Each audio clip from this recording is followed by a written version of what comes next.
how many of these submissions I've done on free trade agreements that are already done deals, which is an extraordinarily frustrating process, especially when you can see from my submission and those of others that there are important legal questions that are raised by the text. And they're the kind of questions that we should be able to sit down with our negotiators whilst they're negotiating and discuss them with them. We have, by and large, very good negotiators. They're not all lawyers, but they're also operating under sometimes difficult circumstances. And it's frankly extraordinarily frustrating to sit down and read texts where there are issues that should have been discussed and addressed during the negotiations, and even more so to read national interest analysis, which by both commission and omission, in my view, not only misleads the Parliament but misleads the public as to what the issues are. And for that reason, I have urged the committee to go back to MFAT and ask them to do a proper NIA along the lines of the kind of robust analysis that you would expect from regulatory impact assessment, which it's supposed to be, but also to raise the issues that are canvassed in a number of the submissions. And my preference, as I've expressed in reviews of standing orders previously and in submissions on international treaties bills, to actually commission an independent analysis that can address the pros and cons and legal issues in the agreement. I understand that there is a review of standing orders that will take place again shortly, and it would seem that that is a very good opportunity to go back and try to institute a more robust process. The Australians have a kind of halfway house between what some of us would see as optimal in a democratic process. At least they have a joint standing committee on treaties, which is a specialist committee to address these issues, and they've produced, in relation to the Australia-Korea agreement, very full reports, which at least inform people about what the issues and debates are that aren't there in the NIA. So I understand that this committee actually has the capacity to institute its own inquiry. An inquiry into the treaty-making process is well overdue, and if it's not to be done through a review of standing orders, then I would urge the committee itself to seize itself of the matter, and we might be a little more productive in our discussions. The first of the substantive issues, and probably the one that concerns me most about this agreement, is for all our detailed analysis of the legal terms, and I focused on the areas of my expertise, which are in the areas of services and investment and capital transfers and the kinds of defences that can be raised in those contexts. The most favoured nation provision may effectively override what is in this agreement. And the most favoured nation provision effectively will allow any more pro-investor or pro-services provisions in subsequent agreements to be made available to the equivalent service suppliers and investors from South Korea. So whatever might be comfort words in here that are not in subsequent agreements will effectively be overridden. I've been working for the last 5 years on the Trans-Pacific Partnership Agreement negotiations, and the most recent investment chapter that was leaked, dated 20th of January 2015, shows that there are a number of key elements in that chapter which would override what is in the Korea investment chapter.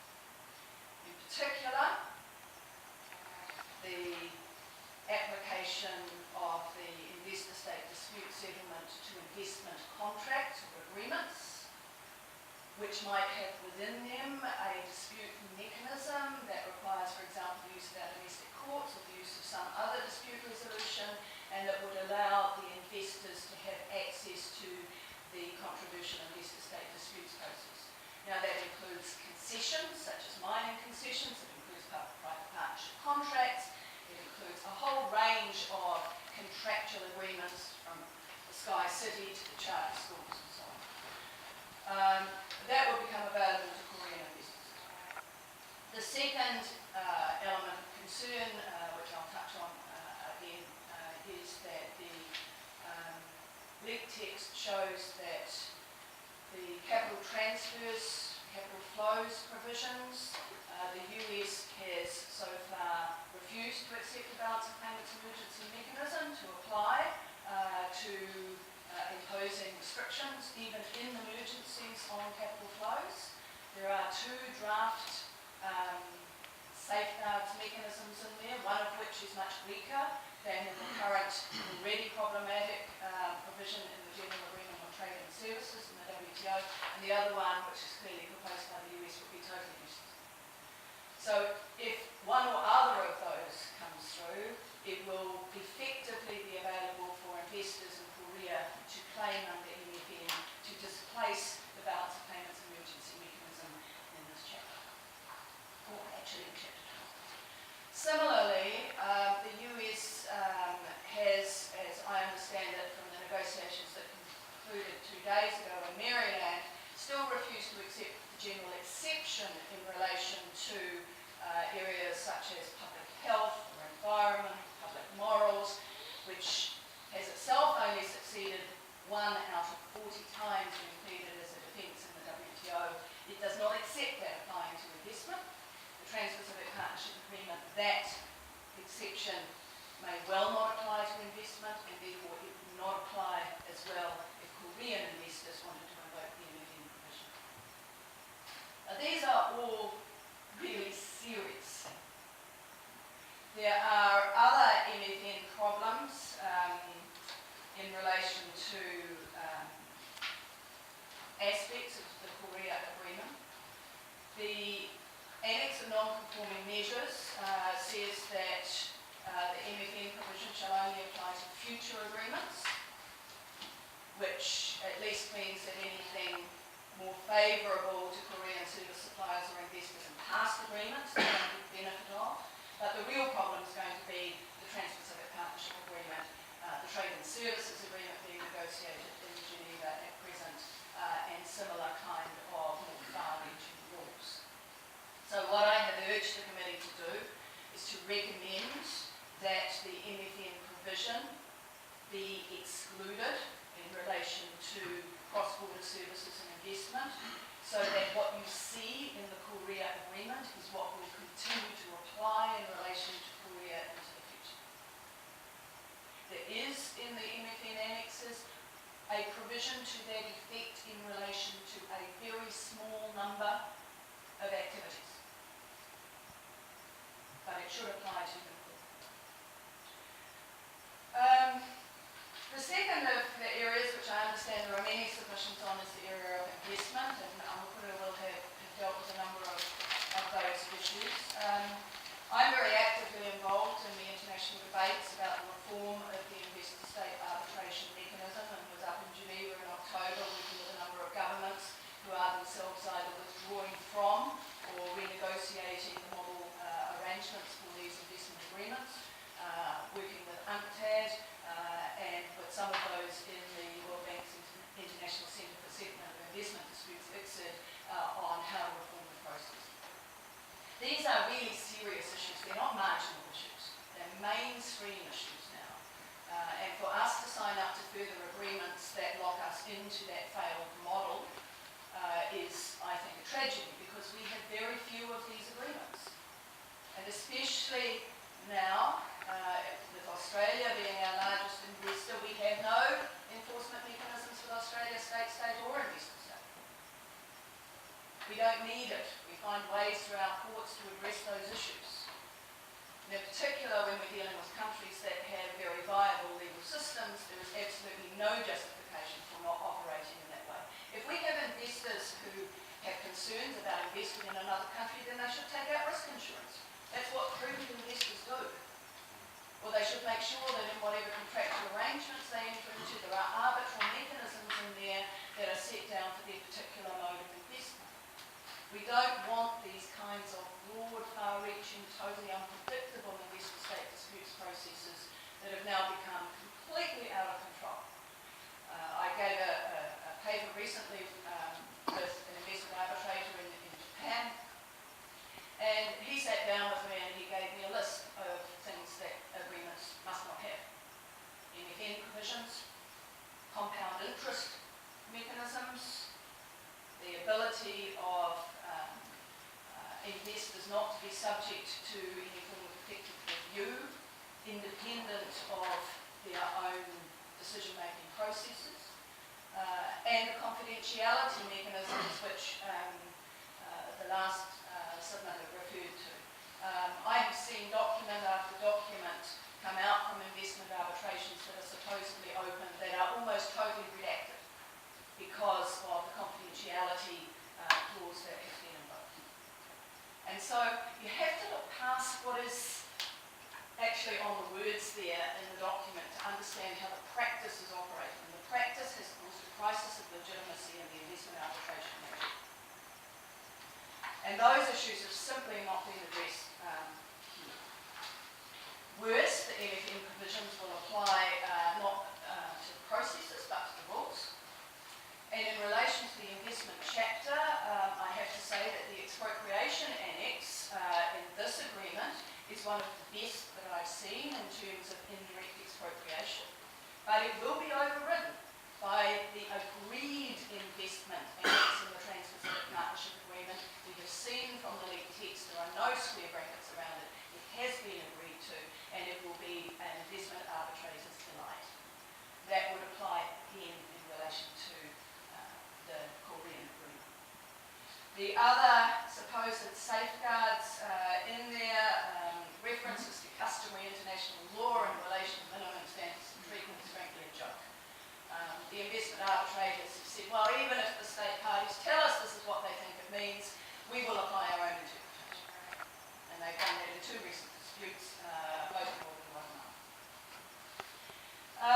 Claim that there's been a lack of damages against New Zealand to date. Well, I'm sorry, but you just need to look at the graph of investment arbitration disputes and how those have been increasing, including now private equity firms who are going in and buying disputes, running them, operating them as investments to get the money off them, and paying the entity whose dispute it is some kind of payout at the end. If we look at the changes that are happening in foreign investment now, we see that the old style of investors who were there in the long term, who might have had a commitment to the investment in the country, are not the investors we've got now. If we just look at the announcement this morning that MediaWorks has sold out to a private equity, we know that the private equity will be going in to maximise the short-term returns. If New Zealand was to turn around and try to deal with the issues on regulation of broadcasting, including the current debates around public sector broadcasting, in ways that private equity does not like, and says it will have a dramatic impact on the profitability of its investment, then they are the kind of entity that will be in their boots and all in an investor state dispute. And they can shop around, despite attempts in this agreement to tie that down. In relation to the impacts of ISDS as well, we have to be very clear about the potential chilling effect of these disputes. There was a dispute determined about 2 weeks ago in Canada involving an environmental panel, local government environmental panel that denied a quarry a licence on the basis of a groundswell of local concerns, very similar to the kind of concerns we've seen in Auckland around the expansion of ports. And that tribunal ruled against the licence. The investor brought a successful dispute challenging the environmental panel's processes, which is something that should have been dealt with under domestic law in Canada. There was a very significant reward, which the Canadian federal government will now claim against the local government. And the dissenting arbitrator, who's a former New Zealander, Canadian law professor, Donald Craig, said this is going to have a chilling effect on all future environmental panels dealing with those kinds of issues.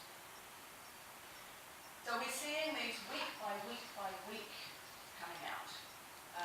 And it's just not acceptable any longer to say this won't happen to us. It will. Damages are not effectively constrained here. The good thing is that punitive damages are ruled out, but the language is extremely broad. It will still allow loss of future profits and loss of anticipated earnings, as well as compound interest dating back to the date of the investment, and often that involves about a third of the investment arbitration reward. Financial regulation, which is an area I've done a great deal of work on, especially since the global financial crisis. There have been a lot of calls in the WTO to revisit the financial services agreement because the kind of issues about too big to fail, about cross-border trade of toxic derivatives, about difficulties of regulating new financial instruments, the ability to put prudential measures in place. None of those have been addressed in this agreement, and they are worse in the Trans-Pacific Partnership Agreement. If we're looking at what kind of issues might be arising in the context of financial investments, and I note that even though financial services is excluded from the cross-border services chapter, if they are a covered investment under the investment chapter, which a bank, for example, would be, then it is still subject to rules. But also financial instruments, local government debt instruments,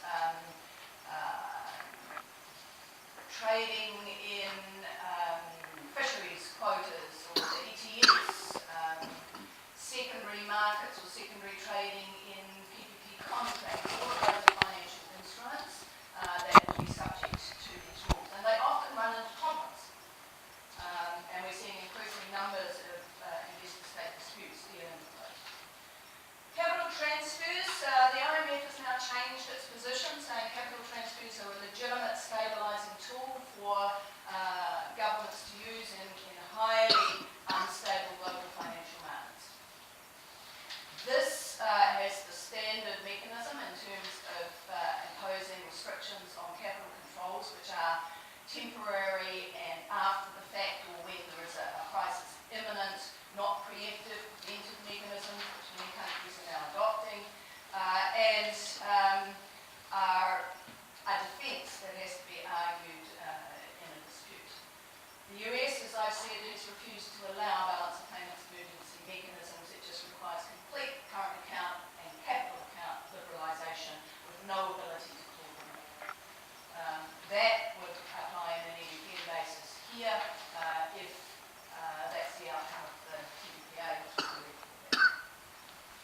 Taxation, I would urge you to go to the IRD and ask them for a detailed analysis, including examples of what is and isn't included in the very complex taxation exception that is there.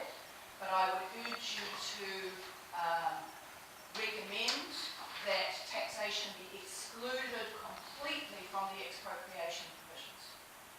What is in there at present, from my understanding, having talked to a tax colleague, is that introduction of, for example, capital gains taxes or other forms of taxes could in fact end up being subject to indirect expropriation claim or action.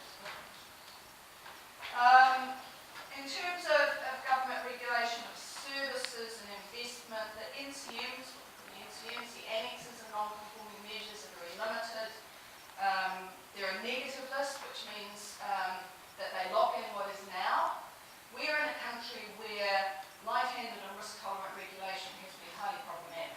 Whether it's the leaky buildings, whether it's the rest home industry, whether it's the forestry sector, whether land and health and safety regulation, all of those kinds of areas of regulation, we need a regulatory space for the future, and we are getting that.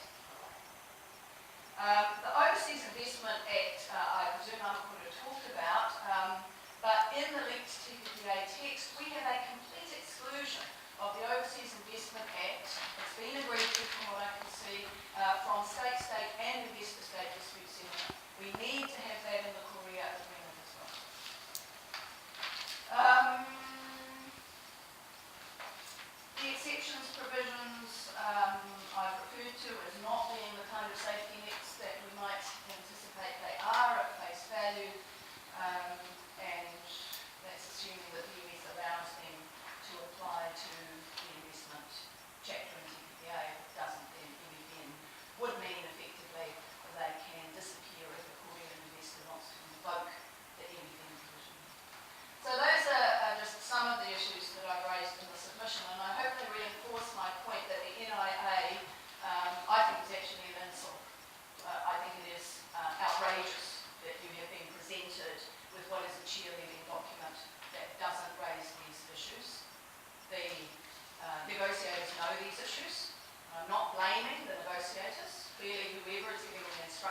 what is in an MIA needs to be held to account for that. And if something like this were to be presented for the Trans-Pacific Partnership Agreement, you can guarantee that there will be a massive uplift. Thank you very much.